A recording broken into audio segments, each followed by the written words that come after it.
और ऑटोमेशंस के बाद दुनिया बहुत तेजी से चेंज हो रही है और अब ये कोई फ्यूचर नहीं रहा AI chat GPT, it's basically the present. जिस तरीके से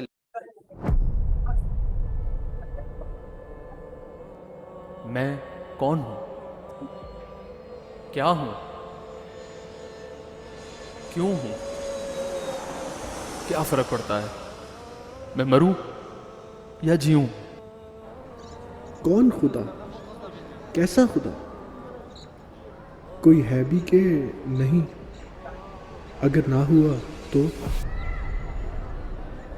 अगर ये सब भी धोखे में हुआ तो? मैं ही क्यों? मैंने क्या किया है? फिर वही दुनिया, फिर वही खौफ, फिर वही दर्द। बस ऐसी ही है जिंदगी। ये क्लास, वो क्लास, एंड में दुनिया सारी पैसे की है। पैसा होना चाहिए, चाहे जैसी भी आए।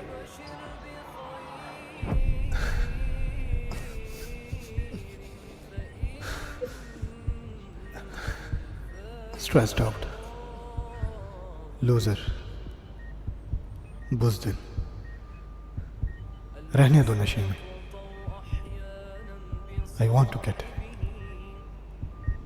मैं मरना चाहता हूँ।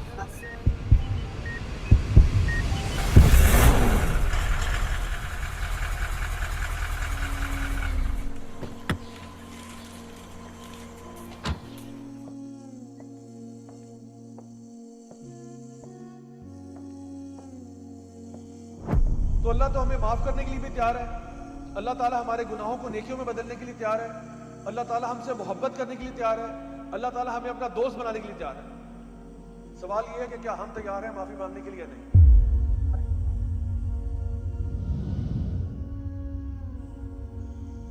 पॉइंट ये कि आपको क्रिटिसाइज कौन लोग कर?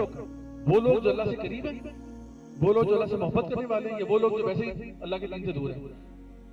दिल सख्त हो जाता है। जो इंसान दुनिया की मोहब्बत में पड़ जाता है उसका दिल सख्त हो जाता है, पत्थर दिल हो जाता है। और उलमा बयान करते हैं कि कभी भी उसका अच्छा अंजाम नहीं हो सकता।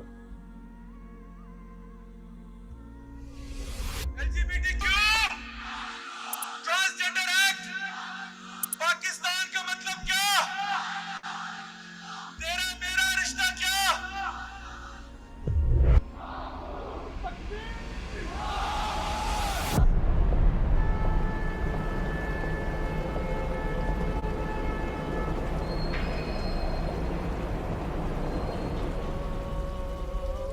मरने से तो मौत मरती है, जिंदगी नहीं।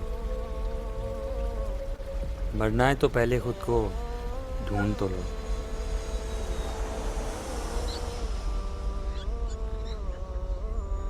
तुम्हारा दिल जानता है कि खुदा है।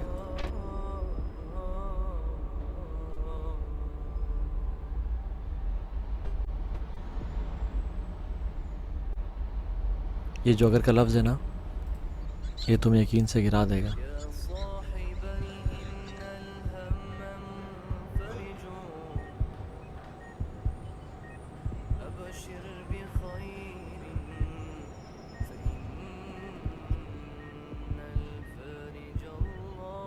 मेरे बाबा क्यों नहीं ठीक होना चाहते?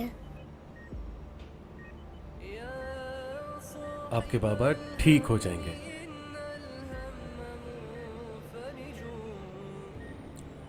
नाउमीदी बस एक अंधेरा है। याद रखो, जब तक अल्लाह साथ है तब तक कोई भी चीज़ नामुमकिन नहीं। जज़ाकुमुल्लाह खैर आप सबका। इंशाल्लाह अगली क्लास में इसको हम कवर करते हैं। अस्सलाम वालेकुम।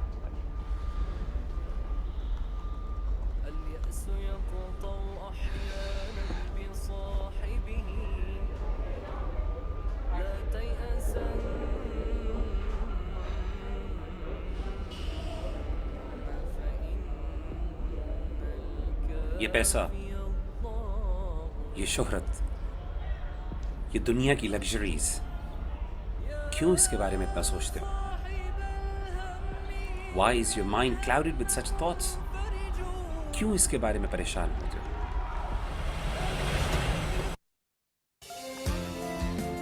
छोटी बड़ी पत्ती से मिलकर बनता है टपाल फैमिली मिक्सचर का स्ट्रॉन्ग का, जो हर फैमिली मोमेंट को बनाए और भी स्ट्रॉन्ग।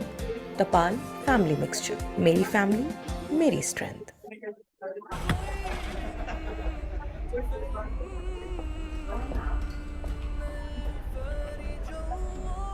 छोड़ दो इसे।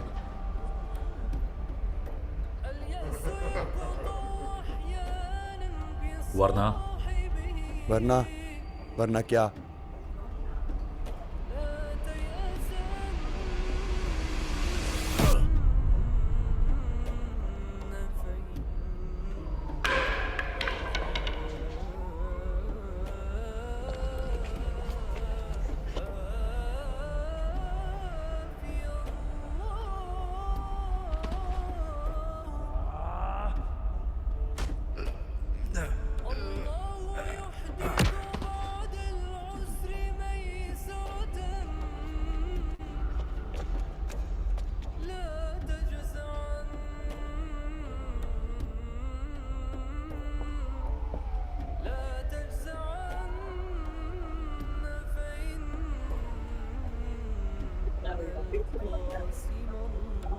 लोगों से क्यों डरते हो?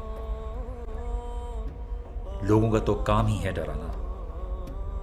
एक खौफ ऐसा है जिस खौफ के बाद कोई खौफ नहीं रहता। मर तो एक दिन जाओगे, इतनी जल्दी क्या है? चलो मेरे साथ, आओ ढूंढते हैं तुम कौन हो। खुद बताओ, कौन है जो इंसान के दिल की गहराइयों की आवाज सुनता है?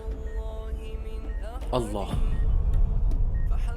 बेटा, कौन है जो बंजर जमीन को हरियाली देता है? अल्लाह। खुदा है, खुदा है। शक को दूर करो और यकीन पे खड़े रह के देखो। बिल्कुल, वो अल्लाह इस बात पे बिल्कुल कादिर है कि तुम्हारे बाबा को मुकम्मल शिफा दे दे। लेकिन इल्म हासिल करना, स्किल्स को एक्वायर करना और अपनी जिंदगी के मकसद को हासिल करने के लिए अल्टीमेट स्ट्रगल करना, ये तो तुम्हारे इख्तियार में है।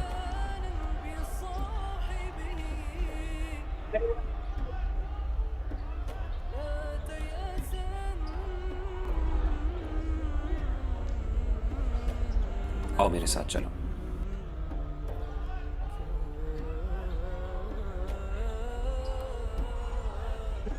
चलो मेरे साथ।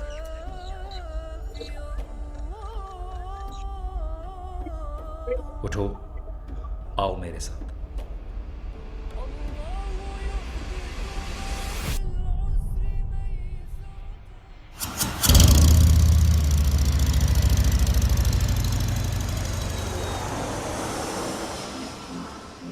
मरते तो सब लोग हैं यार, किसी मकसद के लिए जीते बहुत कम लोग हैं।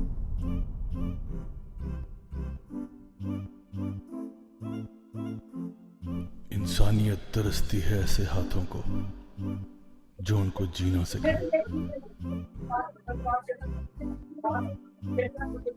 देखते नहीं हो कि क्या कुछ हो चुका है, जहां सच और झूठ सब एक जैसा लगता है। कोई तो तरीका होगा सच को देखने का। सुनो, है एक तरीका, लेकिन उसके लिए बाहर नहीं, अपने अंदर देखना होगा। देखो खुद को, जमाने की आंख से नहीं, इल्म की आंख से। सुनो, गौर से सुनो, एक नई सुबह होने को है। एक हवा चल रही है कि कुछ बदलने लगा है। आओ बात करें, ढूंढे कि हम कौन हैं। ये हवा तुम्हें बुलाती है कि देखो खुद को, और देखो उस इल्म को जो तुम तक पहुंच चुका है।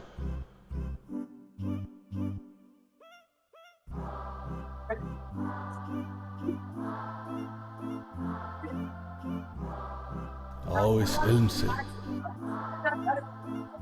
तुम्हारी मुलाकात कराएं।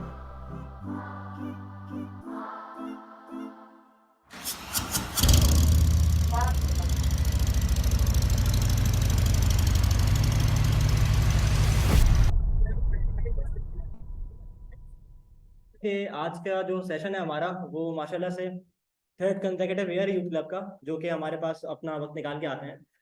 वी स्टार्टेड इन 2021 जिसमें हमारे पास तौहार बिन जलील साहब आए थे।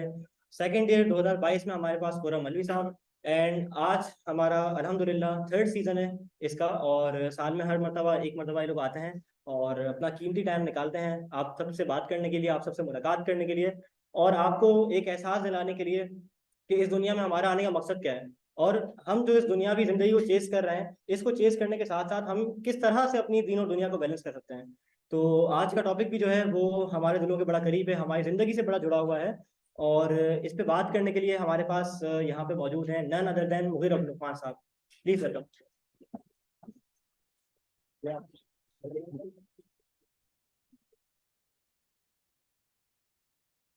ठीक है सर।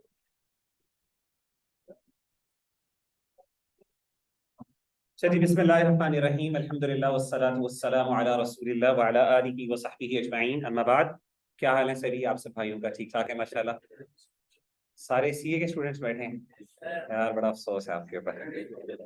ठीक है, उसकी वजह ये है कि आपका भाई भी एसीसी करके बैठा हुआ है, और एसीसी और सीए वालों की जिंदगी नहीं होती है, मुझे भी पता है। ये मेरे ख्याल है यहाँ से गलती से मुझसे ना मैंने सीए का नाम लिया, माइक बंद हो गया। इससे पता चलता है हमारी स्ट्रगल्स कितनी। चले, मैं हाथ पकड़ लेता हूँ आसानी। तो सुभान अल्लाह, मुझे याद है कि मैंने सोचा था कि हम भी कॉलेज में जाएंगे। मुझे ये पता था कि वो एक ही बच्चा होगा, उसमें से लेके शाम तक आप पहुंचा थी, और फिर पूरे जिंदगी का हमारा हिस्सा बन जाएगा। सुभान अल्लाह। तो मैं कह रहा था कि पार्ट टाइम कर लेंगे, इसलिए इवनिंग में सारे करते हैं, खाने की जगह खाने की हाथी रहते हैं, तो ये करना शुरू किया पता चला। ठीक है, और हम लाइब्रेरी में बैठे होते हैं और पढ़ते होते हैं, और एक दूसरे को वाइन दे रहे होते हैं, खास तौर पे जिन्हें रेकमेंड किया था ये कर लेने का खाना। तो उसी लाइब्रेरी के अंदर जहाँ हम जाते थे, वहाँ एक कॉर्नर के अंदर सीए लगे थे, जिनके सर में बात नहीं मिलेगा। तो आप लोग हैं मसाला करे जाएंगे यार,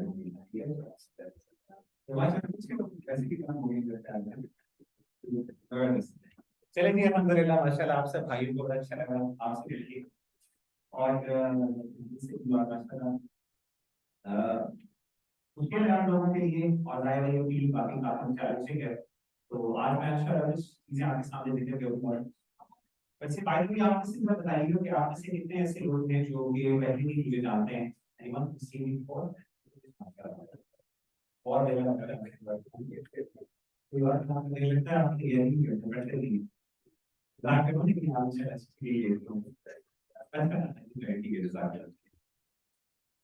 आज के जो मेरा टॉपिक है इंशाल्लाह, इसके हवाले से जो चीजें मैं आपके सामने शेयर करना चाह रहा हूँ, और अभी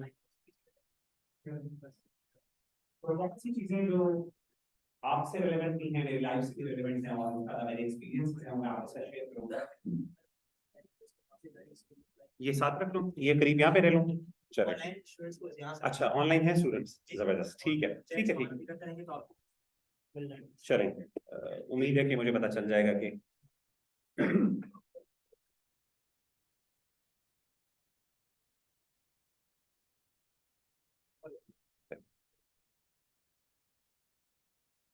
नबी सल्लल्लाहु अलैहि वसल्लम की एक हदीस आपको सुनाता हूँ जो बहुत ही अहम हदीस है।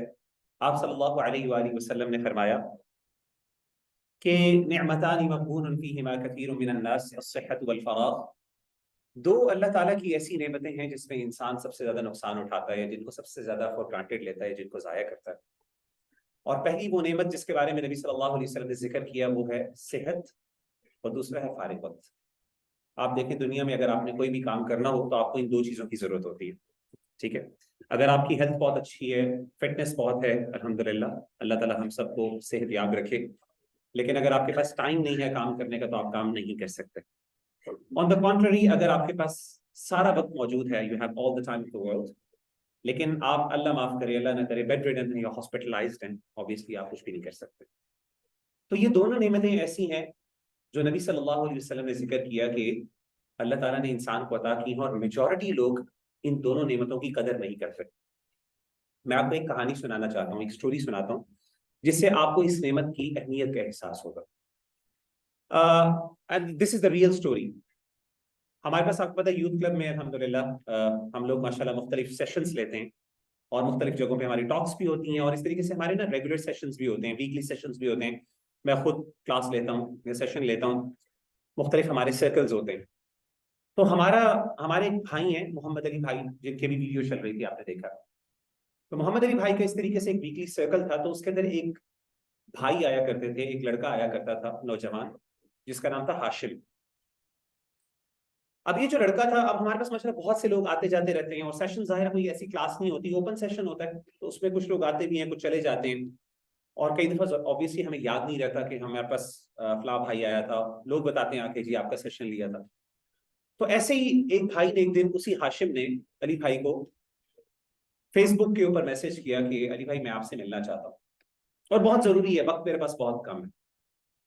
तो अली भाई ने इग्नोर कर दिया शुरू में। जाहिर है बहुत से लोग फेसबुक पे हमें रीच आउट करते हैं, कोशिश करते हैं कि किसी तरीके से हमसे मुलाकात, और जाहिर हर बंदे से जाहिर हम उसको एंटरटेन नहीं कर सकते। तो अली भाई ने उस मैसेज को इग्नोर कर दिया। कुछ देर बाद या कुछ दिनों बाद उस भाई का दोबारा मैसेज आया और उसने कहा कि अली भाई मैं आपके सेशन में आता था, ये मेरी तस्वीर है, उसने अपनी पिक्चर भेजी और मैं आपसे मिलना चाहता हूँ, इसलिए मिलना चाहता हूँ क्योंकि डॉक्टर्स ने मुझे स्टेज 4 का कैंसर डायग्नोज किया, इंटेस्टाइन का कैंसर, और मुझे नहीं पता कि मेरे पास कितने और दिन मौजूद हैं और मैंने कितना और जिंदा रहना है। तो मेरी ख्वाहिश ये है कि जाने से पहले मैं एक दफा आपसे जरूर मिल लूं। मेरी ख्वाहिश है, आपकी वजह से मेरी जिंदगी में बहुत पॉजिटिव इम्पैक्ट आया है, so I need you right now. तो आप please if you could take out some time for me, तो आप प्लीज आप मुझे विजिट कीजिएगा हॉस्पिटल में, मैं हॉस्पिटल में एडमिटेड हूँ। तो अली भाई ने जब वो तस्वीर देखी, और मेरे साथ ही बैठे थे, हम लोग ऑफिस में बैठे थे, तो मेरे साथ बैठे हुए और भी भाई थे, हम लोग कुछ मीटिंग शीटिंग कर रहे थे, क्योंकि मैं लाहौर चैप्टर का हेड हूँ अल्हम्दुलिल्लाह। अली भाई मेरे टीम मेंबर है, मेरे दोस्त भी हैं, मेरे यार भी हैं। तो उन्होंने मुझे तस्वीर दिखाई, उसने कहा यार मुगीरा ये देखो ये तस्वीर। तो मैंने जब तस्वीर देखी उस भाई की, तो माशाल्लाह लंबे लंबे उसके बाद, फिजिकल फिटनेस कमाल माशाल्लाह, वेल ग्रूम्ड। और फिर अली भाई ने मुझे बताया कि he belongs to a very good family, doctors की फैमिली है, उससे इनका ताल्लुक है, और माशाल्लाह रिसेंटली ग्रेजुएट किया and now he is looking, यानी he was planning on going abroad.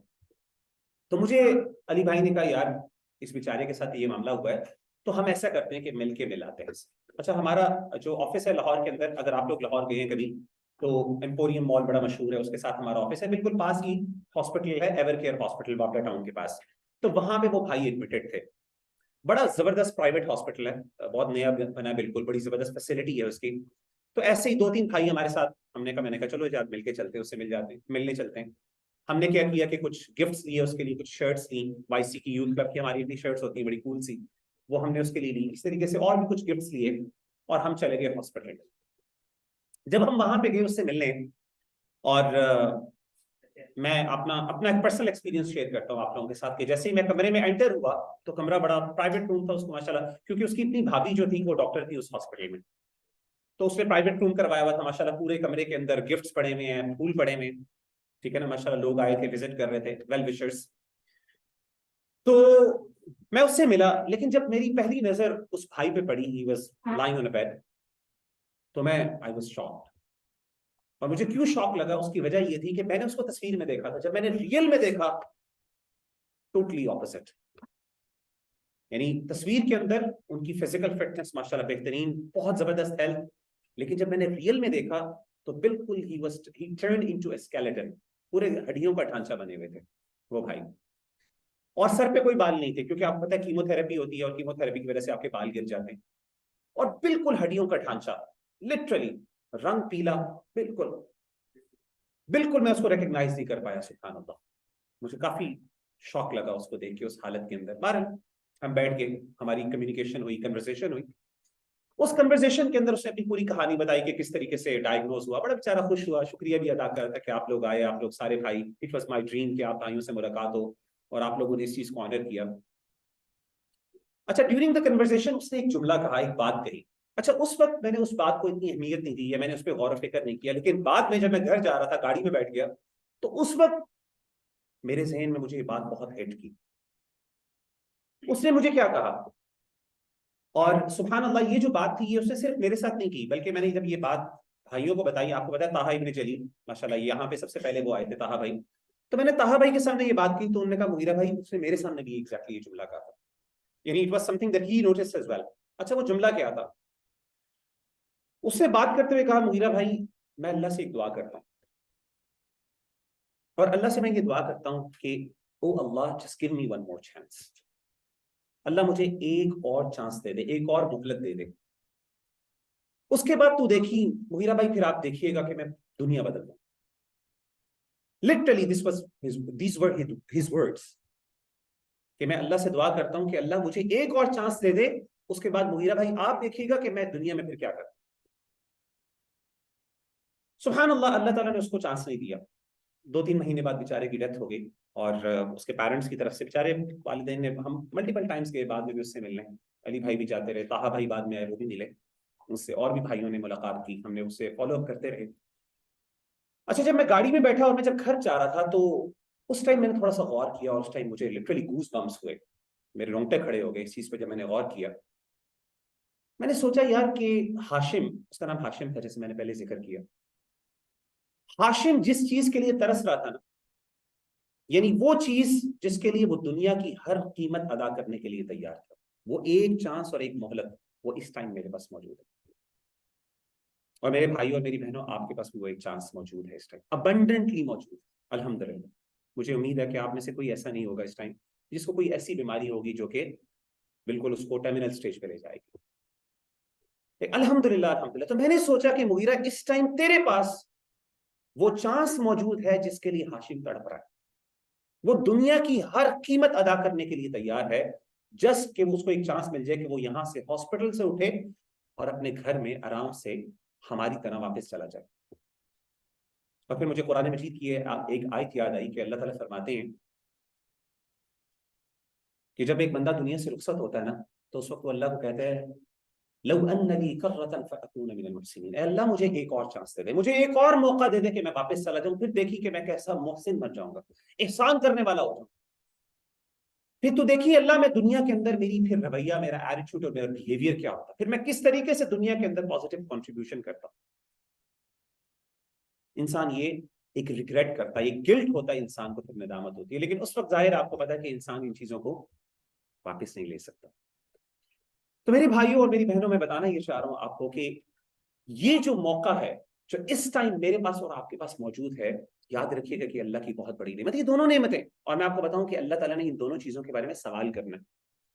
हम समझते हैं कि शायद ये लग्जरी टाइम है, मैं जैसे मर्जी गुजार लूं, अल्लाह ने मुझसे नहीं पूछना। नहीं, हदीस में आता है, नबी सल्लल्लाहु अलैहि वसल्लम ने फरमाया कि ला तज़ूलु क़दमा अब्दिन यौमल क़ियामति इंद रब्बिही हत्ता युसअल अन खम्सिन, कि एक बंदा अपने रब के सामने से अपने पैर को हटा नहीं सकेगा जब तक कि 5 चीजों के बारे में जवाब न दे दे। वो 5 चीजें क्या होंगी? और नबी सल्लल्लाहु अलैहि वसल्लम ने ना बाकायदा बताया कि किस तरीके, मंजर कशी की कि किस तरीके से एक बंदा अल्लाह के सामने खड़ा होगा। आपने फरमाया कि वो दाईं तरफ देखेगा, उसके अमाल होंगे, बाईं तरफ देखेगा, उसके अमाल के रिकॉर्ड्स सारे खुले हुए होंगे कि ये किया, फलां वक्त में इसने ये किया, फलां वक्त में ये किया, फलां वक्त में ये किया। और जब वो सामने देखेगा तो सामने जहन्नुम की आग होगी, तिलका अवजही, जो उसके चेहरे को पकड़ रही होगी, लपक लपक के, जिस तरह होता है ना आग की शोले ऐसे पकड़ते हैं मुंह को। और फिर इस हालत में वो अल्लाह ताला से कम्युनिकेशन करेगा। और आपने फरमाया कि लैसा बैनहु व बैनहु तर्जुमान, अल्लाह और उसके दरमियान कोई ट्रांसलेटर नहीं, डायरेक्ट कन्वर्सेशन होगी अल्लाह से, और अल्लाह उससे 5 चीजों के बारे में पूछेंगे। और भी सवालात का जिक्र है इस हदीस में, 5 मेजर चीजों के बारे में जिक्र। पहला सवाल आपने फरमाया वान उम्रिन फीमा, अपना वक्त के बारे में सवाल, कि मैंने तुम्हें उम्र दी थी, तुम्हें टाइम दिया था जो मैंने फलां को नहीं दिया था, बताओ तुमने उस टाइम का क्या किया। तुम्हारे पास जिंदगी के 60-70 साल थे, हाशिम को तो 20-25 साल मिले थे सिर्फ, तुमने जो 50 साल या 40 साल ज्यादा लिए, उसमें तुमने क्या किया जो वो नहीं कर सकते? ये सवाल अल्लाह ताला ने मुझसे और आपसे पूछा। दूसरा सवाल भी टाइम के बारे में होगा, वअन शबाबिन फीमा अबला, जवानी के बारे में, बल्कि आप सेहत बना लें। पहला टाइम जनरली, और दूसरा शबाबिन फीमा अबला, जवानी के बारे में, जो सेहत। मैंने फलां को जवानी नहीं दी, फलां तो बेचारा जवानी के अंदर बेडरिडन था, उसको ऐसी बीमारियों ने पकड़ लिया कि वो बेचारा कुछ नहीं कर सका। तुझे तो मैंने जवानी दी थी, तेरे पास तो बड़ी एनर्जी थी, स्ट्रेंथ थी, क्या किया उसका? अल्लाह की नाफरमानी में इस्तेमाल किया। इस जवानी के अंदर खूबसूरती भी आ जाती है, इस जवानी के अंदर स्ट्रेंथ भी आ जाती है। तुमने अपनी खूबसूरती को कहां पे लगाया? What was the outcome? किस तरीके से यूज किया उसको? अपनी ताकतों को, अपनी एनर्जीज को, अपने टैलेंट्स को कहां पे लगाया? इसके बारे में सवाल होगा। तीसरा और चौथा सवाल हमारी फील्ड से मेरे भाई, और वो क्या है? वअन मालिन मिन ऐन इक्तसबहु व फीमा अनफक़। माल के बारे में 2 सवाल होंगे, बताओ कमाया कहां पे और लगाया कहां? हलाल और हराम के बारे में सवाल। और आखिरी सवाल क्या होगा? वअन इल्मिन फीमा फ़अल। इल्म के बारे में सवाल होगा, बताओ इस पर अमल कितना किया। याद रखिएगा, जब इंसान को पता चल जाता है, इंसान का एक्सक्यूज खत्म हो जाता है। अल्लाह पूछेंगे कि तुम्हारे सामने तो एक मुरब्बी आया था, एक मुबल्लिग आया था, जिसने आके तुम्हारे ज़हन में ये बात डाल दी थी, मैंने आज आपको बता के हुज्जत कायम कर दी। आप क़यामत को ये नहीं कह सकते अल्लाह मुझे पता नहीं था, मुझे तो कोई बुलाने वाला, डराने वाला नहीं आया था। फ़क़द जाअकुम नज़ीरुन व बशीर, डराने वाला भी आया था, खुशखबरी देने वाला आया था। तो अमल कितना किया? क्या बार ऐसे ही ये कानों से निकला, हमने मौलवी साहब हैं ये तो बोलते ही रहते हैं, आते हैं सुन लिए, यहाँ से निकाल दिया। हमारा रिस्पॉन्स क्या था? एटीट्यूड क्या था? बिहेवियर क्या था हमारा? क्या हमने भी शुगल मेला लगाया? क्या हमने ये बातें सुनी और हमने सोचा यार क्या फर्क पड़ता है, ये तो ऐसी सख्त बातें करते हैं, स्ट्रेसिंग यानी डिप्रेशन वाली बातें करते हैं, तो आज शुगल मेला लगाते हैं, सारा कुछ न्यूट्रलाइज कर देते हैं। तो मेरे भाई और मेरी बहनों, मैं आप सबको बताना चाहता हूं कि ये जो चीजें हैं जिनको हम हल्का समझते हैं, क़यामत के दिन अल्लाह ने इन चीजों के बारे में सवाल कर, सुम्मा लतुसअलुन्न यौमइज़िन अनिन नईम, फिर उस दिन तुमसे हर एक से अल्लाह की हर नेमत के बारे में सवाल किया जाएगा। मैं आपको कुछ आज एडवाइसेस करना चाहता हूं इंशाल्लाह, जिन एडवाइसेस को इंशाल्लाह आपको बेनिफिशियल, खास तौर पे आपकी लाइफ से मुताल्लिक, मेरी जाती, मेरे लिए भी सबसे पहले सीधी सी बात एडवाइस है, और फिर आप लोगों के लिए एडवाइस। देखें, अगर आप चाहते हैं अपनी जिंदगी के अंदर खैर लाना, और आप चाहते हैं कि हम अल्लाह के सामने जब पेश हों तो हम एक ऐसे शख्स के तौर पे पेश हों कि जिसको ना अपने माजी के ऊपर कोई गिल्ट हो और ना अपने फ्यूचर के बारे में कोई डर हो। कुरान मजीद में अल्लाह ताला फरमाते हैं, इन्नल लज़ीना क़ालू रब्बुनल्लाहु थुम्मा इस्तक़ामू ततनज़्ज़लु अलैहिमुल मलाइका अल्ला तख़ाफ़ू वला तहज़नू। याद रखिएगा, हम जैसे लोग हैं, एक मुसलमान को, एक शख्स को, बल्कि एक इंसान को अपने एंड के बारे में, सॉरी मेरे से गलती से हाथ लग गया, अब आवाज आ रही? याद रखिएगा कि हम लोगों को अपने एंड के बारे में मरने का इंतजार करने की जरूरत नहीं, हमें उससे पहले ही पता चल जाएगा कि हमारा एंड क्या है।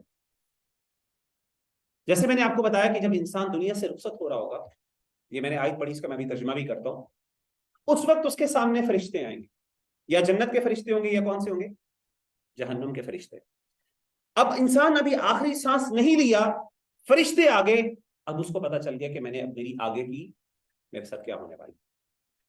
अगर तो जन्नत के फरिश्ते आ गए तो हनी अल्लकुम, आपके लिए खुशखबरियां, और अगर अल्लाह माफ करे, अल्लाह ना करे, अजाब के फरिश्ते आ गए, वी आर डूम्ड फॉरएवर, हमेशा हमेशा के लिए तबाही। We don't need to die to know our fates. हमें अपने फेट को जानने के लिए, अपने मुस्तकबिल को जानने के लिए मरने की जरूरत नहीं, उससे पहले अल्लाह हमें बता देंगे कि ये तेरे साथ होने वाला। अल्लाह ताला फरमाते हैं कुरान मजीद में, इन्नल लज़ीना क़ालू रब्बुनल्लाहु थुम्मा इस्तक़ामू, बेशक वो लोग जिन्होंने कहा कि अल्लाह हमारा रब है, थुम्मा इस्तक़ामू, फिर उस पर डर गए, ततनज़्ज़लु अलैहिमुल मलाइका, फरिश्ते उन पर नाजिल होते हैं और वो कहते हैं अल्ला तख़ाफ़ू वला तहज़नू, ना तुम्हें डर की जरूरत है, ना तुम्हें गम की जरूरत है। उलमा कहते हैं गम से मुराद माजी के ऊपर गम, गिल्ट, माजी में मैंने क्या किया, क्या गुनाह किए। देखिए, जब इंसान दुनिया से रुखसत हो रहा होता है, दो ही गम होते हैं, दो ही कंसर्न्स होते हैं, मैंने माजी के अंदर क्या क्या किया, क्या मैंने बुराइयां की, गिल्ट होता है, निदामत होती है, और फिर उसकी बेसिस के ऊपर मुस्तकबिल में मेरे साथ क्या होगा, जो मैं बुरे काम करके आऊं, ये जो मैंने अपनी जिंदगी गुजारी है, इसका नतीजा क्या होगा मुस्तकबिल में, अब मेरे साथ होने क्या वाला है, उसके बारे में खौफ। अल्लाह कहते हैं जो बंदा अल्लाह का बंदा, उसको इन दोनों चीजों के बारे में डरने की जरूरत नहीं, ना उसको कोई गम होगा माजी का, ना उसको फ्यूचर का, मुस्तकबिल का कोई खौफ होगा। ऑन द कॉन्ट्ररी, वो बंदा सुभान अल्लाह, जिसने, अल्लाह माफ करे, जो मुजरिम है, जिसने कभी भी दीन को अहमियत नहीं दी अपनी जिंदगी के अंदर, उसके साथ क्या होगा? वलौ तरा इज़ ज़ालिमून फी गमरातिल मौत वल मलाइकतु बासितू अयदीहिम, ए नबी काश आप देख लें उन जालिमों को जब फरिश्ते उनके सामने खड़े होंगे और वो मौत की सख्तियों में होंगे और फरिश्तों ने अपने हाथ खोले होंगे, कहेंगे अखरिजू अनफुसकुम, अपनी जानों को आज निकालो, अल यौम तुजज़ौना अज़ाबल हून, आज के दिन तुम्हें अजाब दिया जाएगा, बिमा कुंतुम तक़ूलून अला अल्लाहि गैरल हक़, आज के दिन तुम्हें पता चलेगा तुम्हारे साथ क्या हो, रुस्वा कुन अजाब होगा। तो मेरे भाइयों, मैं आपको इंशाल्लाह कुछ एडवाइसेस करना चाहता हूं आज, जो इंशाल्लाह आपके लिए बेनिफिशियल है। याद रखिएगा, शैतान का जो दुश्मन है, शैतान हमारा दुश्मन है, शैतान ने इस दौर में गुनाह बहुत आसान कर दिए। ये जो फोन आप देख रहे हैं ना मेरे हाथ में, ये बज़ाहिर बड़ा अट्रैक्टिव नजर आता है, बड़ा खूबसूरत नजर आता है, लेकिन ये वो टूल है जिसने बुराई को हमारे लिए बहुत आसान कर दिया। आपको पता है, एक जमाने में गीबत करने के लिए आपको 2 बंदों की जरूरत होती थी, आज आप अकेला बंदा भी गीबत कर सकता है। एक जमाने में, अल्लाह माफ करे, किसी के साथ कोई रिलेशन कायम करना है, आपने हराम रिलेशन कायम करना है, उसके लिए आपको बहुत जस्तजू करनी पड़ती थी, बहुत आउट ऑफ द वे जाना पड़ता था। हमारे दौर में बड़ा मुश्किल होता था, हमारे दौर, वैसे मैं इतना बूढ़ा नहीं, लेकिन मेरे दौर में बहुत मुश्किल होता था। मुझे याद है कि मेरे पास फोन होता था, ओ लेवल्स ए लेवल्स में मैंने सबसे पहले अपना फोन लिया था, कलरलेस फोन था। उस जमाने में मैसेजेस होते थे, पता नहीं आप लोग मैसेजेस करते हैं कि नहीं करते, हमारे दौर में मैसेजेस होते थे। आजकल कहते हैं जी इस्लाम कितने 1000 मैसेजेस फ्री, हमने कभी यूज ही नहीं किया, मैंने पता नहीं कितनी देर कोई मैसेज नहीं किया किसी को। चैट व्हाट्सएप मौजूद है, फेसबुक मौजूद है। हमारे दौर के अंदर ये बड़ी बात होती थी कि जी पैकेज है जी 1000 मैसेजेस फ्री, 2000 मैसेजेस फ्री, इस पैकेज के अंदर इतनी कॉल्स फ्री। और सिस्टम ऐसा डेवलप किया गया है कि उस सिस्टम के अंदर फैसिलिटेट किया जाता है गुनाह को, बुराई को। मिसाल के तौर पे मुझे याद है कि हमारे दौर में ये पैकेज आता था, खासतौर पे, क्योंकि हमारे पे मोबाइल में वैसे भी पैसे नहीं होते थे, कभी पैकेज ही चल रहा होता था। तो पैकेज ही होता था कि जी रात को जैज और यूफोन की तरफ से कि रात को 12 बजे से लेके सुबह 7 बजे के दरमियान जितनी भी कॉल्स और मैसेजेस फ्री। अब आपसे मैं पूछूं कि उस वक्त रात को एक भाई अपनी किस बेबे से बात कर रहा होता है? कौन सी दूसरी अम्मी होती है जिस वक्त हमें उनसे बात करनी होती है? वो कौन सी बहन होती है जिससे हम बात, आजकल हमने ना अपने रिलेशनशिप्स को बहन भाई बना लिए, कहते जी हम बहन भाई हैं। शैतान ने कितने खूबसूरत नाम दिए, फज़य्यन लहू शैतानु अअमाल। शैतान की चाल ये है, पहली चाल, कि शैतान क्या करता है?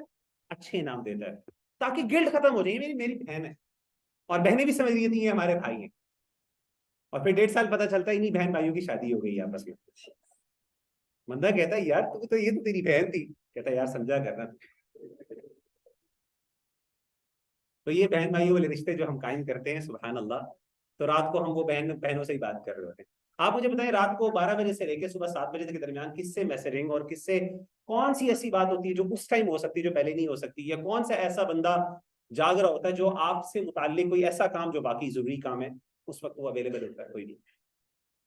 ये एक प्रोसेस है, देखिए ये उन्होंने फैसिलिटेट किया। कभी आपने गौर नहीं किया कि ये चैट व्हाट्सएप फ्री क्यों है?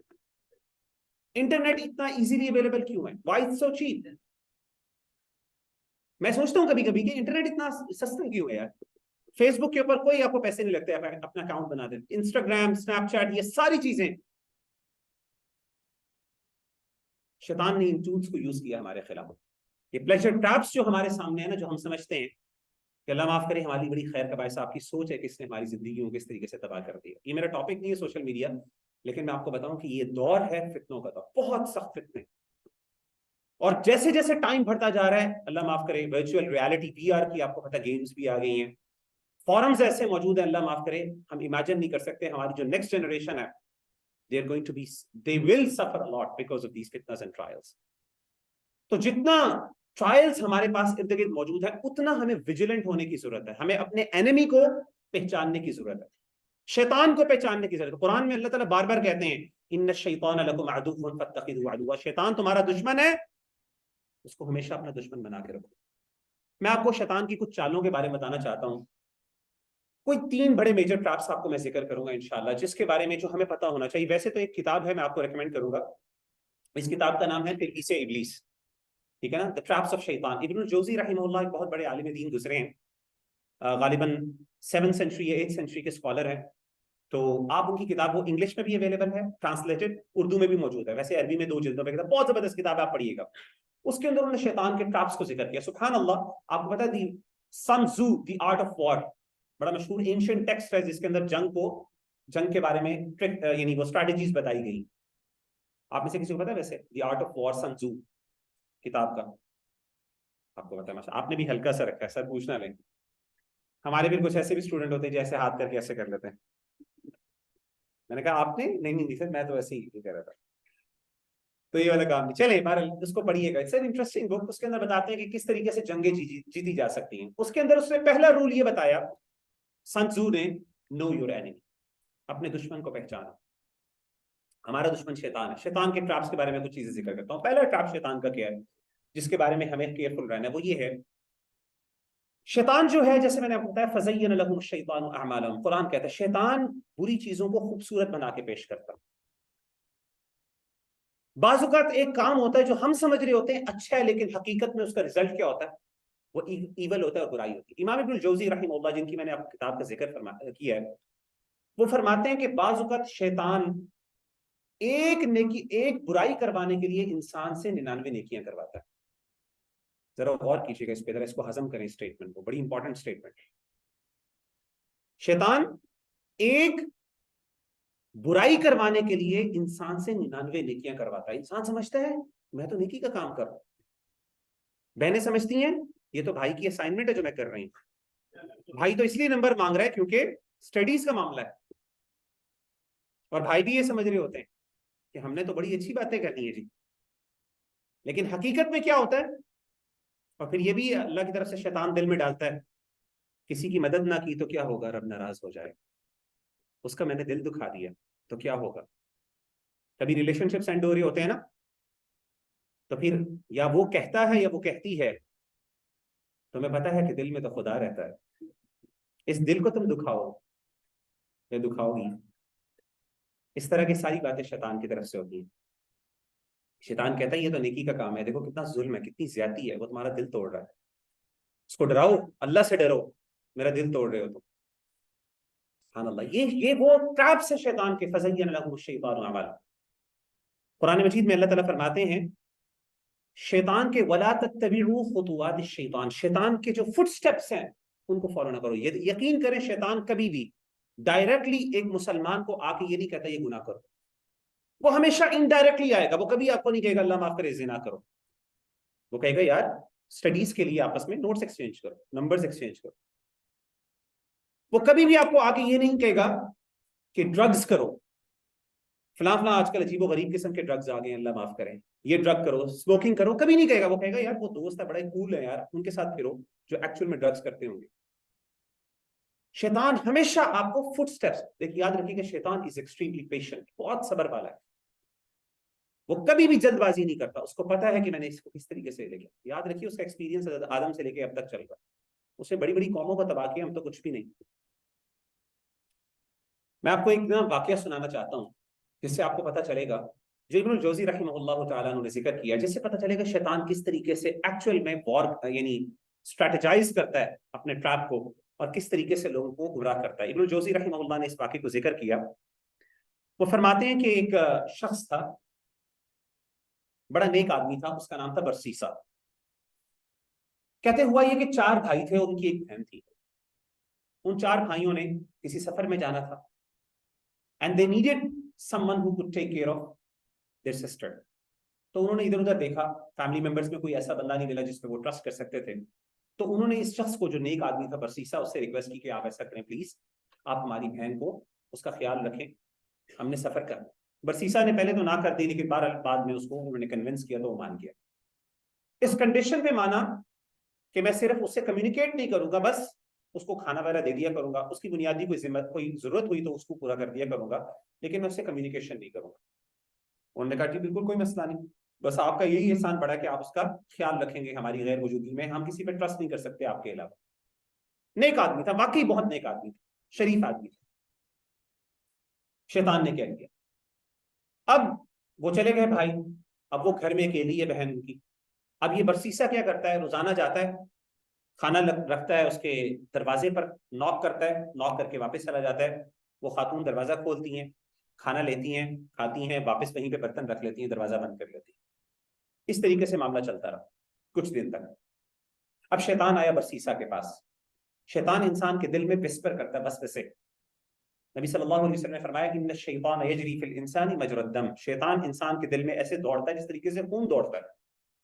शैतान ने आके उसके दिल में विस्पर क्या किया, उसने कहा कि देखो वो बेचारी, ठीक है, उसको तुम सिर्फ खाने का पूछते हो, उसकी जरूरत सिर्फ खाना नहीं और भी जरूरियात हो सकती है, तो तुम ऐसा किया करो, सिर्फ खाना नहीं बल्कि ये भी पूछ लिया करो कि तुम्हें और कुछ चाहिए कि नहीं चाहिए। तो उसने कहा वाकई ये तो बड़ी बात सही है, बेचारी की खाने की जरूरत नहीं और भी हो सकती है जरूरियात उसकी। तो उसने क्या करना शुरू किया, सबसे पहले यहाँ से आइस ब्रेकिंग हुई कि उसने जाके नॉक किया, दरवाजा, खाना रखा और साथ ही पूछा कि आप मुझे बताइए आपको किसी और चीज की तो जरूरत नहीं। उन्होंने कहा नहीं, बिल्कुल कोई जरूरत नहीं। चले गए वापस। इस तरीके से कुछ दिन तक बात चलती रही। अब शैतान दोबारा आया। अब नेक्स्ट स्टेप ये है शैतान के फुटस्टेप्स, खुतुवात, स्टेप बाय स्टेप। नेकी का काम है, बुरे काम नहीं। दूसरा स्टेप क्या किया शैतान ने, कहा अच्छा ये बताओ, उसको आके बरसीसा को ये कहा कि देखो सिर्फ उसकी नीड दुनियावी चीजें नहीं है, बेचारी अकेली रहती है पूरा दिन, कोई उससे बात करने वाला नहीं। तुम ऐसा किया करो, खड़े खड़े दरवाजे के ऊपर ही कुछ 4-5 मिनट उससे बात कर लिए, इससे उसका दिल बहल जाएगा। अकेली रहती है बेचारी, कोई उसका रिश्तेदार आसपास नहीं। तुम्हारे लिए भी अकेला रहना मुश्किल है, इंसान के लिए बड़ा मुश्किल होता है, तो उसका दिल बहल जाएगा। उसने कहा हाँ ये भी कर सकते, क्योंकि अब कम्युनिकेशन ऑलरेडी शुरू हो चुकी थी चीजों के हवाले से, जरूरियात के हवाले से।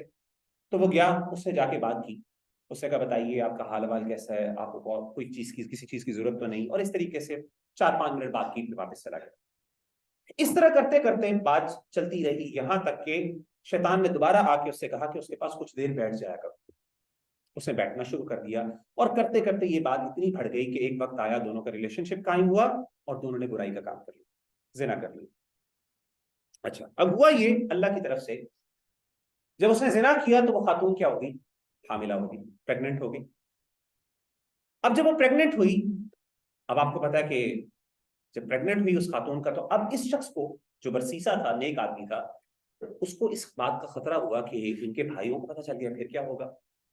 मैं तो इसका जिम्मेदार था, मुझ पर उन्होंने ट्रस्ट किया था और इस चीज से बचने के लिए उन्होंने मुझे जिम्मेदार बनाया था, गार्डियन बनाया था।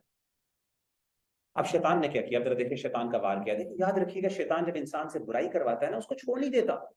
शैतान ये नहीं चाहता कि चलो इसकी दुनिया बन जाए, नहीं, वो दुनिया भी तबाह करता है और आखिरत भी तबाह करता है। पहले उसको इस चीज में फंसाया, पहले इस चीज पे लगाया, अब उसको इस चीज में फंसाता है। अल्लाह माफ करे, जब इंसान की रिलेशनशिप्स में, बुराई के ताल्लुकात में होता है, उसके बाद जब इसके बैड एंड्स होते हैं ना, वो बैड एंड्स भी शैतान ही इंट्रोड्यूस करवाता है। वही रीजन होता है उस बैड एंड्स, क्योंकि याद रखिएगा बुराई का कभी एंड अच्छा नहीं हो सकता, हमेशा, मेजॉरिटी ऑफ द टाइम्स, इल्ला मन रहिम अल्लाह, अल्लाह को किसी पर तरस आ जाए, अल्लाह को किसी पर रहम आ जाए तो एक अलग बात है।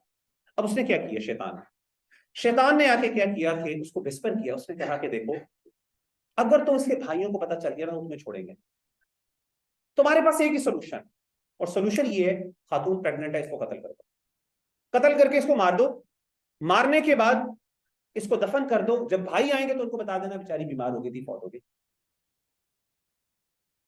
अब उसने बड़ा काम था, बहरहाल शैतान बार बार विस्पर करता रहा, कन्विंस करता रहा, परेशानी भी है, डर भी है, खौफ भी है। बहरहाल कन्विंस हो गया, उसने जाके उस खातून को कत्ल किया। कत्ल करने के बाद उसी जगह पे जहां पे वो रहती थी, वहां पे गड्ढा खोदा, उसके अंदर उसको दफन किया, और दफन करने के बाद एक फेक कब्र बनाई, और फेक कब्र बनाने के बाद वहां पे बता दिए, यानी वो फेक कब्र बना के उसके बाद वापस आया, और वापस आके दोबारा जो नेकी के काम है, ये जो भी वो काम करता था उसके अंदर वो मशगूल हो गया। अब भाई वापस आए, 4 भाई। जब वापस आए 4 भाई, तो उन्होंने आके पूछा कि हमारी बहन किधर है। उसने बताया कि वो बेचारी बीमार हो गई थी। उस जमाने में ज़ाहिर है मेडिकल फैसिलिटीज नहीं थी, लोगों को नहीं पता होता था, तो उन्होंने ट्रस्ट किया, दे हैड नो, उनके पास सिवाय इसको ट्रस्ट करने के और कुछ नहीं थी वजह, कोई और ऑप्शन नहीं थी उनके पास। तो बहरहाल उन्होंने क्या किया कि भाई बेचारे अफसोस वगैरह किया और खामोश हो गए, कबूल कर लिया इस बात को। अब भाई अपने घर में सो रहे हैं, अब शैतान उनके भाइयों के पास गया। शैतान ने क्या किया कि ख्वाब में आया एक भाई के, उस भाई के पास आया, उसको बताया कि ख्वाब में दिखाया कि इस शख्स ने, जो बरसीसा है, उसने तुम्हारी बहन को कत्ल किया, और उसकी कब्र जो है उसको उसने दफनाया है तुम्हारे घर के सहन के अंदर। अब वो सुबह उठा तो बड़ा परेशान, वो परेशान इसलिए उसने कहा कि यार ये क्या मैंने ख्वाब देखा अजीब सा। बहरहाल घबराया हुआ था, परेशान इंसान, पता है ख्वाब देखने के साथ इंसान के ऊपर असर तो होता है, इम्पैक्ट होता है। उसके भाई आए, भाई ने कहा भाई क्या हुआ, परेशान क्यों है? उसने कहा यार मैंने बड़े अजीब ख्वाब देखा। जी ख्वाब क्या देखा? उसने ख्वाब बताया। जो बाकी 3 भाई थे उन्होंने कहा यार हमें भी यही ख्वाब आया, हमें भी एग्जैक्टली यही ख्वाब आया। एकदम बड़े परेशान हुए, चारों भाई गए सेहन की जो जगह थी जहां पे उसने ख्वाब के अंदर आके पॉइंट आउट किया था शैतान ने, उस जगह को उन्होंने डिग किया, खोदा, उसके अंदर से बहन की लाश निकला। फौरन गए, जाके बसीसा को पकड़ लिया, अथॉरिटीज के पास ले गए और कहा कि जी हमें इंसाफ चाहिए, अदल चाहिए। और फैसला ये किया गया कि इसको सजाए मौत हो, क्योंकि इसने कत्ल भी किया, इसने एक औरत के साथ ज्यादती भी की है, यानी एक औरत के साथ ताल्लुक भी कायम किया, उसके बच्चे को भी कत्ल किया, क्योंकि जाहिर है बच्ची वो प्रेग्नेंट थी, खातून हामिला थी, और खातून को भी इससे कत्ल किया, तो अब इसको सजाए मौत हो। अब बरसीसा जो है वो फंस गया, जलालत, रुसवाई दी, रुसवाई के साथ साथ मौत भी, यानी दुनिया खत्म हो गई। अब ऐसा बंदा आप इमेजिन करें जो बेचारा इस पोजीशन में होगा, वो कितना डेस्परेट होगा। He is ready to do anything just to get out of that situation. शैतान अब उसके पास आया दोबारा, अब बरसीसा के पास गया। अब वो इंसानी शक्ल में गया उसके पास, और उसके पास जाके कहा कि मैं इब्लीस हूं और तुम्हें इस चीज में, इस मसले के अंदर फंसाने वाला मैं, ये सारा प्लान मेरा था, मैंने तुम्हें फंसा दिया है, and I am the only one who can take you out of this. मैंने तुम्हें फंसाया और मैं ही तुम्हें इससे निकलवा सकता हूं। अब वो बंदा डेस्परेट है, he is ready to do anything. जाहिर है इस हालत के अंदर इंसान कुछ भी करना चाहे, जो भी उसको ऑप्शन मिलेगी वो करेगा। तो उसने क्या किया, उसने कहा कि तुम बताओ what is the price for that. उसने कहा प्राइस एक ही है, छोटी सी, और वो ये है कि मुझे सजदा करो। मुझे सजदा करोगे तो क्या होगा, मैं तुम्हें इससे निकाल लूंगा, मैंने तुम्हें इसमें डाला, मैं तुम्हें इससे निकलवा सकता हूँ। अब वो बेचारा डेस्परेट है, डेस्परेट होते हुए उसने क्या किया, सजदा कर दिया उसको। और जैसे ही उसने सजदा किया, शैतान ने कहका मारा और वहां से हंसता हुआ चला गया, और अथॉरिटीज ने आके उसको हैंग कर दिया, उसको कत्ल कर दिया, उसको मार दिया। अब आप देख सकते हैं कि शैतान ने ना सिर्फ उसकी दुनिया उससे ले ली, उसकी इज्जत ले ली उससे, उसकी जान ले ली, बल्कि इसके साथ साथ क्या किया, उसकी आखिरत भी ले ली। आपको पता है कि अगर इंसान इस तरह का कोई बुराई हो जाए इंसान की, और इंसान को दुनिया में सजा मिल जाए, तो हदीस में आता है, नबी सल्लल्लाहु अलैहि वसल्लम ने फरमाया कि अल्लाह ताला इंसान को फिर आखिरत में उसकी सजा नहीं देते। तो अगर वो दुनिया में ही सजा ले लेता, दुनिया में ही उसको इसकी सजा मिल जाती, तो आखिरत में कम से कम अल्लाह के यहाँ बच जाता। लेकिन शैतान ने कहा मैंने इसको छोड़ना नहीं है। तो अब आप देखें कि इस वाक़े से, और फिर इसके बाद इमाम इब्नुल जौज़ी रहमहुल्लाह ने वाक़या जिक्र करने के बाद बाकायदा कुरान मजीद की एक आयत जिक्र की, कमथल शैतान इज़ क़ाल लिल इंसानी कुफ़्र फलम्मा कफ़र क़ाल इन्नी बरीउम मिन्क इन्नी अरा मा ला तरौन।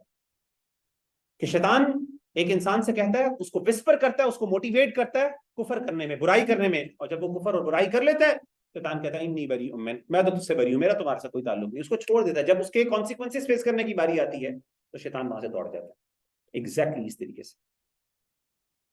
तो मेरे भाइयों और मेरी बहनों, पहला ट्रैप याद रखिएगा शैतान का ये है, it will always come in progression, patiently आप पर हमला करेगा। सवाल ये पैदा होता है हाउ डू वी नो कि इसका एंड ये चीज है। उसके लिए इल्म हासिल करें, नॉलेज। आपको पता है नबी सल्लल्लाहु अलैहि वसल्लम ने फरमाया कि दो बंदे, दो गैर महरम अकेले नहीं होते, तीसरा कौन होता है।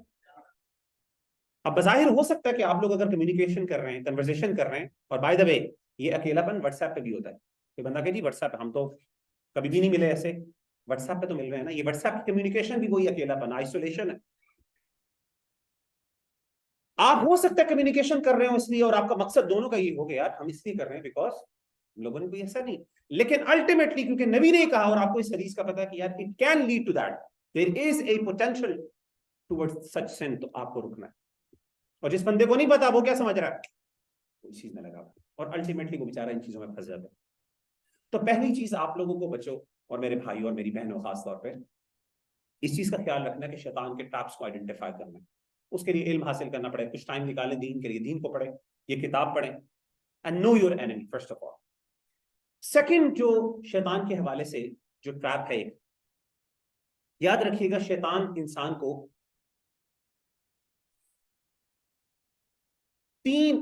उस वक्त हमला करता है जब इंसान सबसे ज्यादा वल्नरेबल होता है, कमजोर होता है। और याद रखिएगा, इंसान 3 कंडीशंस में सबसे ज्यादा वल्नरेबल होता है। इंसान पर तब हमला करता है जब इंसान सबसे ज्यादा कमजोर होता है, वल्नरेबल होता है, वो अपने गार्ड्स को लेट डाउन कर देता है। उस वक्त शैतान सबसे ज्यादा हमला करता है। और वो 3 मौके होते हैं जिसपे आम तौर पे इंसान अपने गार्ड्स को लेट डाउन कर लेता है। वो 3 मौके कौन से? पहला, एक्सट्रीम गम की हालत में, जब इंसान बहुत गमगीन होता है, किसी वजह से भी डिप्रेस्ड होता है। इमाम इब्नुल क़य्यिम रहमहुल्लाह तआला अन्हु बहुत जबरदस्त, उन्होंने भी एक किताब लिखी है शैतान के ट्रैप्स पर, इगासतुल लहफानी मिन मसाइद शैतान, 2 जिल्दों में, बहुत जबरदस्त किताब, 9th सेंचुरी के स्कॉलर है, बहुत बड़े स्कॉलर है। तो वो कहते हैं कि शैतान, a depressed believer is most beloved to शैतान, शैतान को सबसे ज्यादा पसंदीदा एक गमगीन और एक डिप्रेस्ड मोमिन है, क्योंकि उस वक्त he is overcome bye emotions, उसको अपने आप पे कंट्रोल नहीं होता। होता क्या है, वो बाज़-औक़ात अपने मुंह से ऐसे जुमले अदा कर देता है, अपने अमल ऐसे कर लेता है जो उसके कंट्रोल में नहीं होता। आपको पता है कि तलाकें कैसे होती हैं? इन्हीं हालत में होती है। कैसे कैसे घर तबाह हो जाते हैं, कत्ल कैसे होते हैं, इसी तरीके से होते हैं जब इंसान इंतहाई गुस्से की हालत में या फिर गम की हालत में होता है, ओवरवेल्म्ड बाय इमोशंस। गुस्सा और गम खास तौर पे ये वो मौका है जिसमें इंसान सबसे ज्यादा कमजोर होता है। उस मौके के ऊपर अपने आप को, अपने सेंसेस के अंदर और अपने आप को कंटेन करना ये बहुत जरूरी है। शैतान आपसे एक काम करवाएगा। शैतान एक गुस्से वाले शख्स से इस तरीके से खेलता है जिस तरीके से बच्चा खिलौनों से खेलता है। Literally, he would play with your heart. He would play with you like this.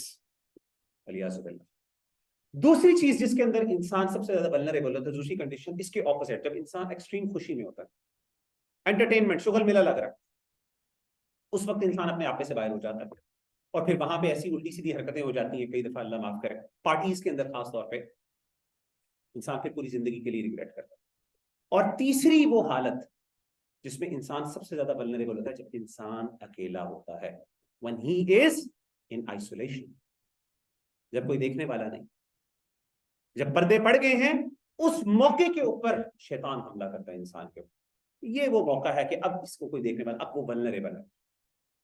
ये ऐसा मौका है जब यहां पे क्या होगा, मैं आराम से इसको क्या कर सकता हूं, इधर उधर लेके जा सकता हूं। अल्लाह माफ करे, जितने भी मेरे भाइयों गुनाह होते हैं, अक्सर औकात वो आइसोलेशन में होते हैं। आपको मैं बताऊं, ये जो आइसोलेशन के गुनाह है ना, बुराई के, यानी खलवत के गुनाह, दीज आर लाइक पैरासाइट्स जो हमारी नेकियों को खा जाते हैं, चूस लेते हैं। हदीस में नबी सल्लल्लाहु अलैहि वसल्लम ने फरमाया, सही हदीस है, आपने फरमाया कि एक शख्स की, आपने एक कौम की मिसाल दी। आपने कहा क़यामत के दिन अल्लाह के सामने पेश होंगे, उनकी नेकियां तिहामा पहाड़ जैसी होंगी। तिहामा एक बहुत बड़ा पहाड़ था, आपने कहा उसकी मिसाल देते हुए इतनी नेकियां होंगी। फयजअलुहुल्लाहु हबाअन मंसूरा, अल्लाह ताला उनकी नेकियों को ऐसे उड़ा देंगे जिस तरीके से हवा रेत के टीले को उड़ा देती है। हवा चलती है, रेत का टीला जो होता है कैसे उड़ जाता है, मट्टी बिल्कुल प्लेन हो जाती है जगह। अल्लाह ऐसे उनकी नेकियों को उड़ा देंगे। सहाबा ने पूछा, अल्लाह के रसूल सल्लल्लाहु अलैहि वसल्लम, परेशान हो गए, सिफ़ुम लना, हमें बताइए अल्लाह के रसूल उनकी कैरेक्टरिस्टिक क्या है, क्या ऐसा अमल होगा जिसकी वजह से अल्लाह उनके साथ ये मामला करेंगे। आपने फरमाया कि उनकी कैरेक्टरिस्टिक क्या होगी, इज़ा खलऊ बिमहारिमिल्लाहि इंतहबूहा, जब वो अकेले होते हैं तो अल्लाह की जो बाउंड्रीज है उनको क्रॉस करते हैं। जब उनको कोई देखने वाला नहीं होता तो क्या होता है, अल्लाह की बाउंड्रीज क्रॉस करते हैं। और अल्लाह माफ करे, कुछ हमारे भाई, बल्कि मेजॉरिटी हम यंगस्टर्स, मैं भी आपके तरह का ही था और वो भी थोड़ा यंग ही हूँ, ठीक है, तो हम लोग भी यही काम करते थे। सुभान अल्लाह, कुछ ऐसे होते हैं, अल्लाह माफ करे, अल्लाह माफ करे, जो इतने, उनके अंदर ये ऑडेसिटी होती है, सुभान अल्लाह, अल्लाह माफ करे, कि वो अपने गुनाहों पर भी फख्र भी करते हैं। हदीस में आता, नबी सल्लल्लाहु अलैहि वसल्लम ने फरमाया, कुल्लु उम्मती मुआफा इल्लल मुजाहिरीन, पूरी उम्मत को अल्लाह माफ कर देंगे, हर गुनाह को माफ कर देंगे सिवाय मुजाहिरीन के। साहबा ने पूछा, अल्लाह के रसूल मुजाहिरीन कौन है? आपने कहा मुजाहिरीन वो है रात को गुनाह करते हैं, अल्लाह उनके गुनाह पर पर्दा डाल देता है, सुबह बड़े फख्र से बताते हैं लोगों को, मैंने ये रात को ये गुनाह किया। यार दोस्त जो करते हैं, तेरे भाई ने ये काम किया, तेरा भाई ये करता रहा पूरी रात, अल्लाह माफ कर। ऐसे गुनाहों को अल्लाह माफ नहीं करते। क्यों नहीं करते? क्योंकि आपको पता है कि तौबा की पहली कंडीशन क्या होती है, गिल्ट और निदामत। ऐसे बंदे को कभी गिल्ट और निदामत नहीं होती। निदामत के बगैर आप जो मर्जी कहते रहे, अल्लाह मुझे माफ कर दे, माफ कर दे, अल्लाह माफ नहीं करते। आपको गिल्ट होना चाहिए, एहसास शर्मिंदगी होनी चाहिए कि मुझसे गुनाह। इसीलिए मैं अपने भाइयों से कहता हूं, प्लीज अगर आपसे गुनाह हो भी गया, दोस्तों को ना बताएं। Don't be proud of that. शर्मिंदगी होनी चाहिए। गुनाह बताने के बाद इंसान को अल्लाह के सामने, और ये एक बहुत बड़ी रीजन है जिसकी वजह से इंसान बाजुकात बहुत बड़े बड़े गुनाहों से बच जाता है। तो खास तौर पे मैंने आपको बताया आइसोलेशन के गुनाह, इनसे बचें। इस मौके के ऊपर खास तौर पे आप लोग अपना ख्याल रखें। मैं आमतौर पे क्या करता हूँ, पहली बात तो ये कि ऐसे आप मुझसे पूछेंगे मुगीरा भाई कैसे हम आइसोलेशन को अपने पाक रख सकते हैं, उसका एक तरीका मैं आप सबको ये बताऊंगा कि प्रैक्टिकली कोशिश करें कि कम से कम वक्त अकेला गुजारें। अनफॉर्चुनेटली अल्लाह के रसूल सल्लल्लाहु अलैहि वसल्लम के दौर में अकेलेपन होने का फायदा होता था, इसलिए आपको कई अहादीस मिलेंगी जिसमें सहाबा इस बात को रेकमेंड करते हैं कि इंसान अकेला हो, क्योंकि जब इंसान अकेला होता है इंसान को गौर व फिक्र करने का मौका मिलता है, अपने आप पे सोचता है, अपने बारे में। सोशल रिलेशंस के अंदर बाज़ औक़ात इंसान शुगल मेले में या बातों में इंसान को अपने आप पर अपनी असेसमेंट करने का मौका नहीं मिलता। लेकिन आजकल मैं आप सबसे ये कहूंगा कि कोशिश करें कम से कम वक्त अकेले गुजारें, क्योंकि जब इंसान अकेला होता है तो फिर क्या होता है, अल्लाह माफ करे, गुनाह होते हैं, बुराई होती है।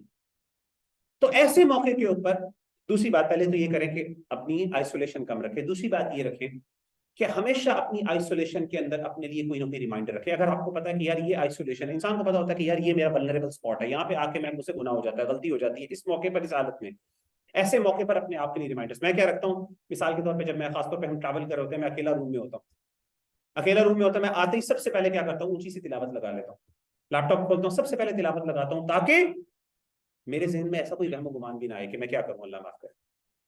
क्योंकि मेरे साथ भी शैतान है, बल्कि कहते हैं मौलवियों के साथ दो शैतान होते हैं, सुना हुआ है ना, आम बंदे के साथ तो एक शैतान होता है, मौलवियों के साथ क्यों दो होते हैं जी? उसको पता है कि इसको गुमराह कर दिया तो बहुत गुमराही फैलेगी, ठीक है ना। तो याद रखिएगा कि शैतान, आइसोलेशन में अपने आपको बचाएं। तीसरी चीज जो आपको मैं खास तौर पे एडवाइस करना चाह रहा था, आखिरी चीज, वो ये है कि याद रखिएगा कि अपने अच्छे दोस्त बनाएं।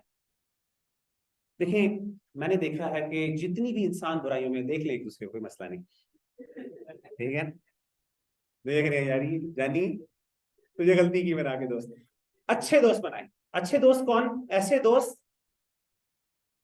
मोहम्मद बिन सालिह अल उथैमीन रहमहुल्लाह, बहुत बड़े आलिम दीन गुजरे हैं, वो कहते हैं कि दोस्त तीन तरह के होते हैं। एक दोस्त वो होता है जिसे कहते हैं साहिबुल लद्दा, जो एंटरटेनमेंट का दोस्त होता है, या जिससे आपका ताल्लुक प्लेजर के लिए होता है, शुगल मेले का दोस्त। दूसरा दोस्त, आपने जब तक शुगल मेला पास है नजर आता है, जैसे ही शुगल मेला खत्म हुआ गायब। दूसरा दोस्त आपने फरमाया कि साहिब मनफा, वो शख्स जो सिर्फ अपॉर्चुनिस्ट है, कोई बेनिफिट है आपके पास तो आपके साथ है, जैसे ही बेनिफिट खत्म हुआ गायब। तीसरा दोस्त आपने फरमाया कि साहिबुल फदीला, वो शख्स, वो दोस्त जो आप पे चेक रखता है। आपका दिल नहीं चाहता कि मेरे सीक्रेट्स उसको पता चल जाए, आपका दिल नहीं चाहता कि मेरी बुराइयां उसके सामने वाज़ेह हो जाए, आपको डर लगता है क्योंकि वो आप पर चेक रखता है, आप उसे चुप चुप के काम करते हैं। ऐसा जो दोस्त होता है जो आपको इन चेक रखता है ना, वो आपके लिए बहुत बड़ी खैर है। याद रखिएगा, मैंने आपको बताया कि मेरा अपना तजर्बा भी है और मैंने बहुत से दोस्त यूथ को देखा है, जितनी भी बुराइयों में लगाने वाले अक्सर लोग होते हैं वो दोस्त होते हैं। स्मोकिंग, ड्रग्स के आज तक अल्लाह माफ करे पता नहीं क्या क्या टाइप्स आ गए हैं, आइसिंग, निकोटीन पैचेस, पता नहीं क्या क्या कुछ, अल्लाह माफ करे, वेपिंग, एग्जैक्टली, माशाल्लाह, और भी बताएं, और भी पता होंगे आपको सारे, ठीक है ना, अल्लाह माफ करे। तो ये सब चीजों में लगाने वाले कौन होते हैं? क्योंकि देखिए ये चीजें ऐसी, इवन पोर्नोग्राफी के ऊपर लगाने वाले दोस्त होते हैं, अल्लाह माफ करें। ये क्लिप्स शेयर करने वाले, सारे क्लिप्स जो है ना शेयर करते हैं। हमारे दौर के अंदर क्या होता था, हमारे दौर के अंदर भी दोस्ती करते थे काम। हमारे दौर के अंदर ये बड़ी बात होती थी जी, नंबर निकलवाना है। आप लोगों को तो नंबर बड़े आराम से मिल जाते हैं, हमें नंबर नहीं मिलते। तो हमारे यहाँ होते थे कुछ शहजादे ऐसे होते थे जो मशहूर होते थे, इसके पास हर एक लड़की का नंबर है। अच्छा, अल्लाह की तरफ से अच्छी बात ये थी, वो घर का नंबर होता था उसका, टेलीफोन का नंबर, जिसमें अक्सर औकात अम्मा फोन उठाती थी। लेकिन हमारे पास यही बात है, उसके घर का नंबर मेरे पास है यार, हो सकता है कभी तो उठा लेगी ना। तो हमारे दौर में यही खुशियां होती थी, अल्लाह माफ करे लियाज़ुबिल्लाह। तो उस वक्त भी दोस्त यही काम करते, दोस्त ही होते थे जो 2-3 लड़के होते थे जो ये काम करते थे, नंबर्स निकलवाते थे, अल्लाह माफ करे।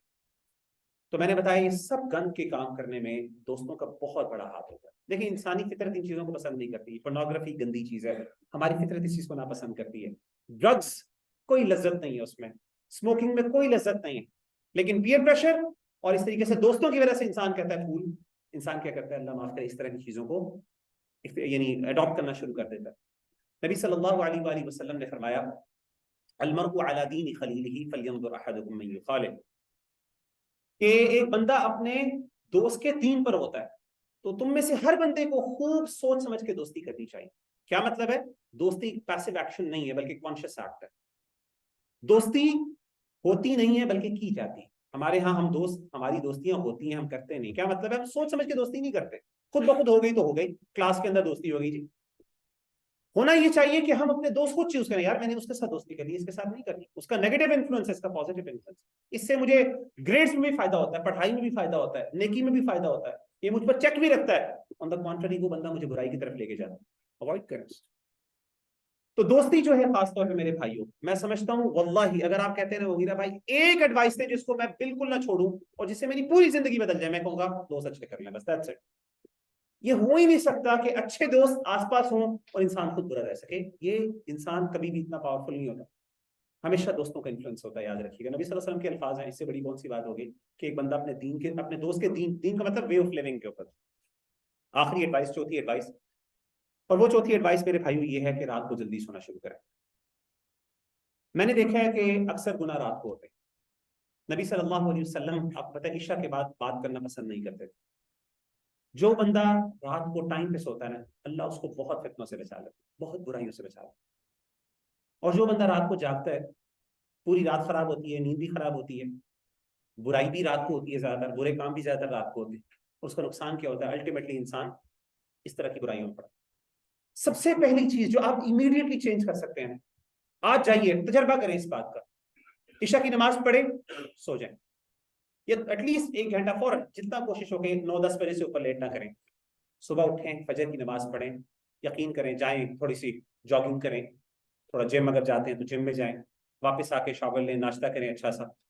आप यहाँ पे आएंगे ना, कॉलेज में आएंगे, यकीन करें आपके पढ़ने का दिल चाहेगा, आपका जहन फ्रेश होगा, आपको मुश्किल नहीं लगेंगी चीजें। टीचर भी बेचारा आवाजार नहीं होगा, तो आप भी आवाजार नहीं होंगे उसकी शक्ल के देखे। टीचर भी कहता है किस तरीके से लेक्चर खत्म हो, क्वेश्चन खत्म हो जाए, और आपका भी दिल ये होता है किस तरीके से टीचर साहब बस कर रहे हैं।